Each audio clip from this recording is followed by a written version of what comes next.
السلام علیکم ورحمۃ اللہ تعالیٰ وبرکاتہ۔ وعلیکم السلام نحمدہ ونصلی علی رسولہ الکریم، اما بعد، فاعوذ باللہ من الشیطان الرجیم، بسم اللہ الرحمن الرحیم۔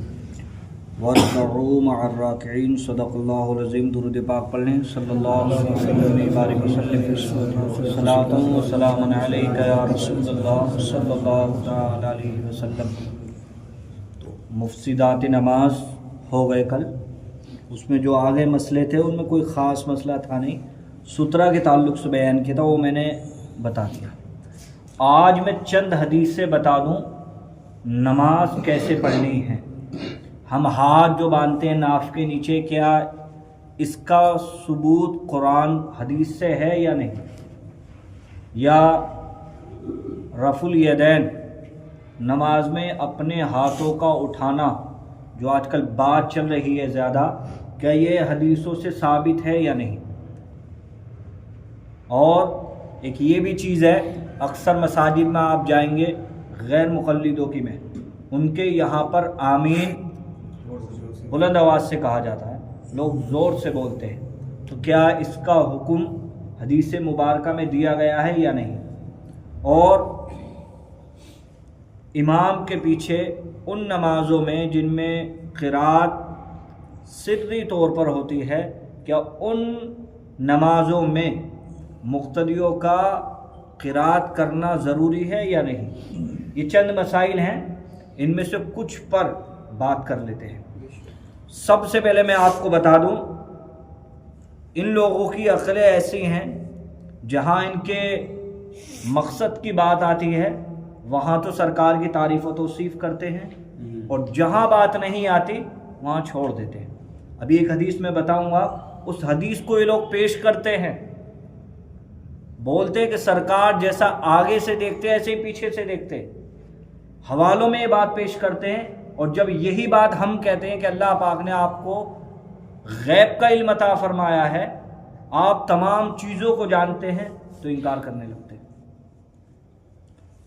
بڑی مشہور حدیث ہے نماز کے تعلق سے کہ ایک صحابی رسول مسجد نبوی شریف میں آئے اور سرکار تشریف فرما تھے، انہوں نے سلام کیا، نماز کو ادا کیا، سرکار نے سلام کا جواب دیا اور فرمایا نماز پھر سے پڑھو۔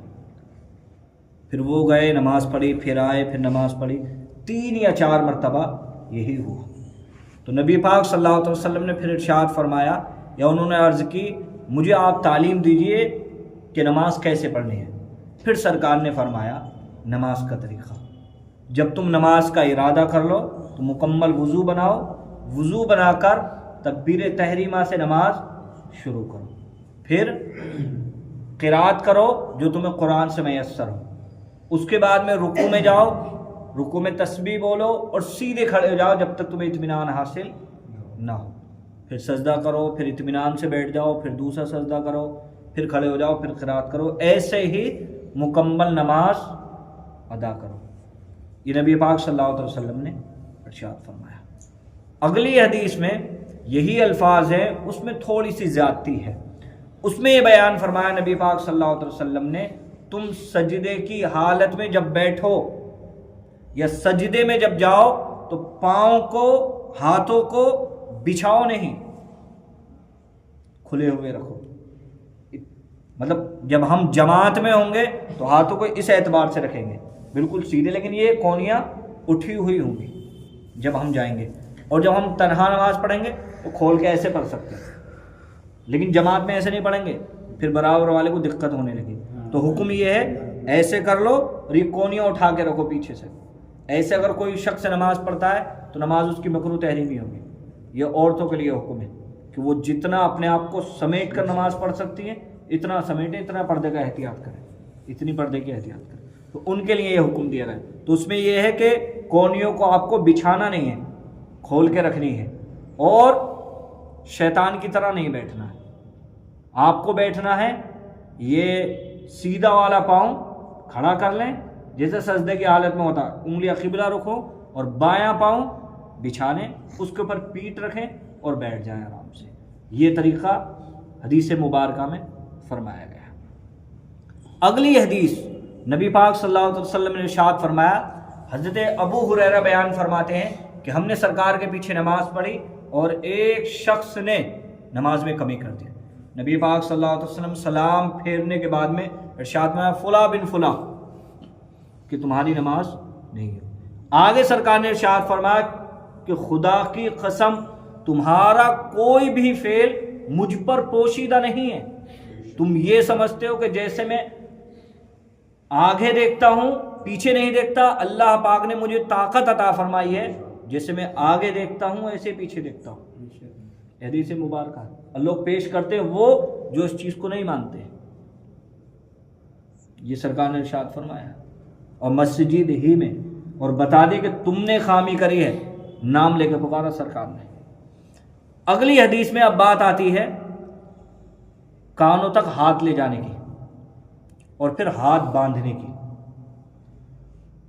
ترمذی شریف میں یہی حدیث نقل کی ہے اور بیان فرمایا ہے نبی پاک صلی اللہ علیہ وسلم نے ارشاد فرمایا جب تم کانوں تک ہاتھ لے جاؤ ان ہاتھوں کو ناف کے نیچے باندھ لو.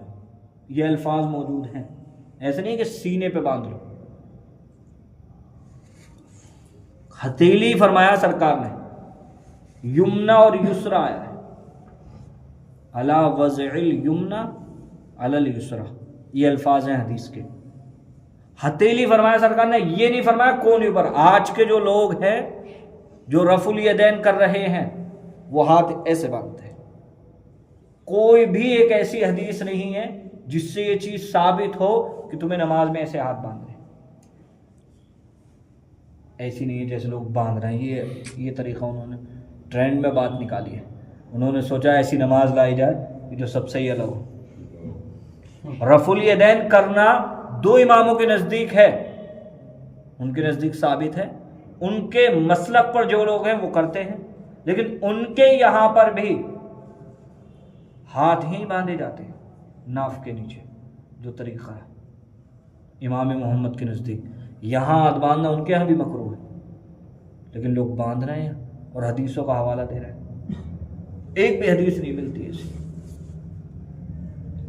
اور پھر قرات کرنی ہے. اس کے بعد میں آتا ہے آمین کا مسئلہ.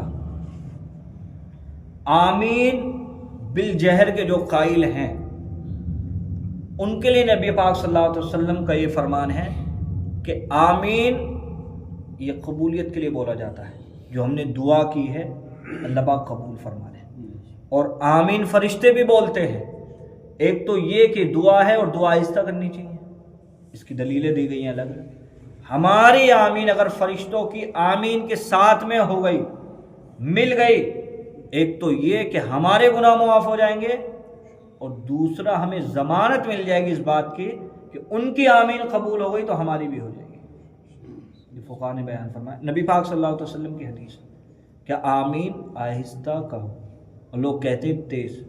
کبھی کبھی اپنے یہاں بھی بول دیتے ہیں. کچھ لوگ آ جاتے ہیں تھوڑی آواز سے بول دیتے ہیں آمین. بالکل آہستہ کہو جس چیز کا حکم ہے. اور غیر المغضوبی جیسے ہی کہے امام آمین کہنا. پھر آتا ہے سمیع اللہ لمن حمیدہ ربنا ولک الحمد. اس کا مسئلہ نبی پاک صلی اللہ علیہ وسلم نے حدیث ہی میں فرمایا ہے کہ امام سمیع اللہ لمن حمیدہ کہے تو تم کہو ربنا ولک الحمد. امام کہہ لے تم یہ کہو. نہیں بتا رہا ہوں، امام کہہ لے تو تم کہو. میں نے بالکل واضح کر کے بتا دیا اسی وجہ سے. یہی الفاظ ہے حدیث کے.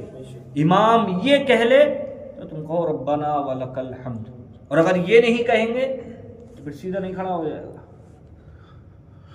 پھر قوم نہیں پایا جائے گا. یہ بھی آگا کھلے گا. نماز میں کمی ہو سکتی ہے. پھر یہ ارکان جو بتائے ہیں، جو چیزیں بتائی جا رہی ہیں، صرف اسی وجہ سے بتائی جا رہی ہیں کہ مسئلہ حل ہو جائے. اب آتا رفع الیدین کرنے کا مسئلہ. اس کو اور سن لیں. کوئی بھی ایسی حدیث نہیں ہے جس میں سرکار نے یہ حکم فرمایا ہو، جس میں سرکار نے یہ حکم فرمایا ہو کہ ارفعوا ایدیکم فی الصلاۃ، کہ تم اپنے ہاتھوں کو نماز میں اٹھاؤ۔ ایک حدیث ایسی نہیں ہے، لیکن کئی حدیثیں اس بات پر دلالت کرتی ہیں کہ جن جن صحابہ نے نبی پاک صلی اللہ علیہ وسلم کے زمانے میں رفع الیدین کرنا چاہا یا کرا، نبی پاک صلی اللہ علیہ وسلم نے ان سے منع فرما دیا اور فرمایا کہ تم ایسے نہ کرو جیسے چنچل گھوڑے اپنی دموں کو اٹھاتے ہیں نماز میں۔ یہ الفاظ ہیں بالکل حدیث میں۔ تو جنہوں نے کرا ان سے سرکار نے منع فرما دیا، ان کے علاوہ جتنے صحابی گزرے ہیں کسی صحابی کا یہ عمل نہیں تھا۔